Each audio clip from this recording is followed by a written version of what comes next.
न च श्रेयोऽनुपक्ष्यामि हत्वा स्वजनमहावे न काङ्क्षे विजयं कृष्ण न च राज्यं सुखानि च।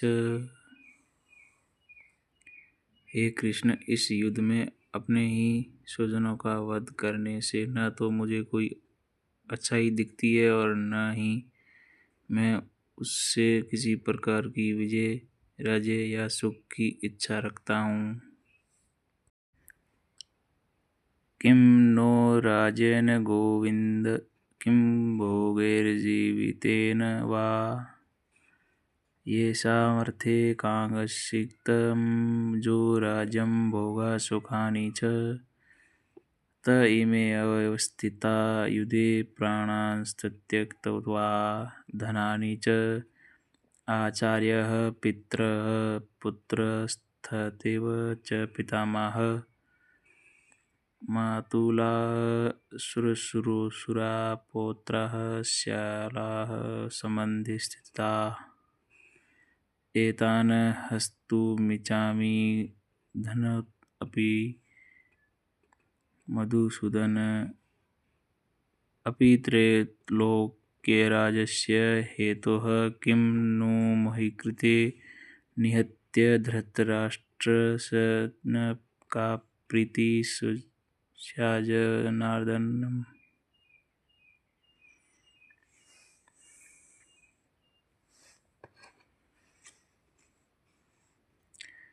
हे गोविंद, हमें राज्य, सुख अथवा इस जीवन से क्या लाभ, क्योंकि जिन सारे लोगों के लिए हम उन्हें चाहते हैं वे ही इस युद्ध भूमि में खड़े हैं। हे मधुसूदन, जब गुरुजन, पितृगण, पुत्रगण, पितामह, मामा, ससुर, पौत्रगण, साले तथा अन्य सारे संबंधी अपना अपना धन एवं प्राण देने के लिए तत्पर हैं और मेरे समक्ष खड़े हैं, तो फिर मैं इन सबको क्यों मारना चाहूँगा, भले ही वे मुझे क्यों न मार डाले। हे जीवों के पालक, मैं इन सबों से लड़ने को तैयार नहीं, भले ही बदले में मुझे तीनों लोग क्यों न मिलते हो। इस पृथ्वी की तो बात ही छोड़ दो, भला धृतराष्ट्र के पुत्रों को मारकर हमें कौन सी प्रसन्नता मिलेगी। पापमेवा श्रेयदस्मानः त्वेतानायततायिनः तस्मानारः वयं हन्तुं धृतराष्ट्रान् सम्बाधन्वान् स्वजनं हि कथं हत्वा सुखिनः स्याम माधव। यदि हम ऐसे आतताइयों का वध करते हैं तो हम पर पाप चढ़ेगा, अतः ये उचित नहीं होगा कि हम धृतराष्ट्र के पुत्रों तथा उनके मित्रों का वध करें। हे लक्ष्मीपति कृष्ण, इससे हमें क्या लाभ होगा और अपने ही कुटुंबियों को मारकर हम किस प्रकार सुखी हो सकते हैं।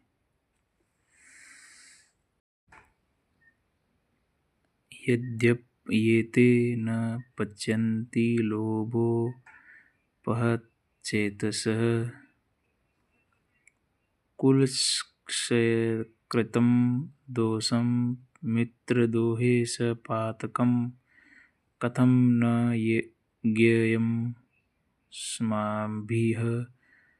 पापादस्मान्निवर्तितुं। कुलक्षयकृत दोषं प्रपश्य जनार्दन। ए जनार्दन,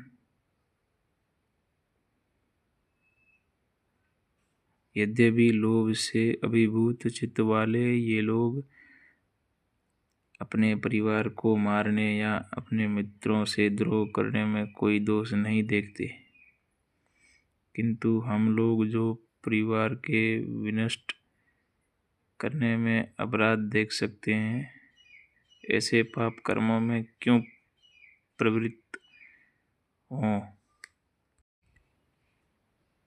कुलक्षय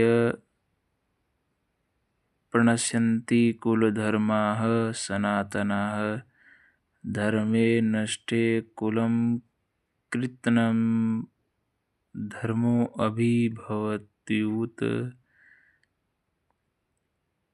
कुल का नाश होने पर सनातन कुल परंपरा नष्ट हो जाती है और इस तरह से कुल भी अधर्म में प्रवृत्त हो जाता है।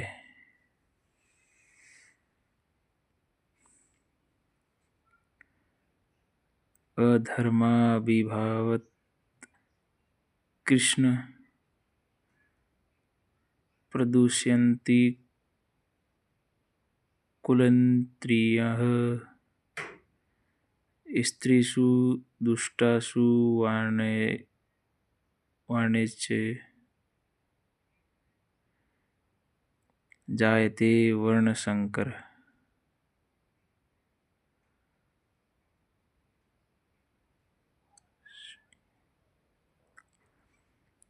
ये कृष्ण, जब कुल में अधर्म प्रमुख हो जाता है तो कुल की स्त्रियां दूषित हो जाती है और स्त्रीत्व के पतन से ही विशीर्ण वंशी अवांछित संतानें उत्पन्न होती है।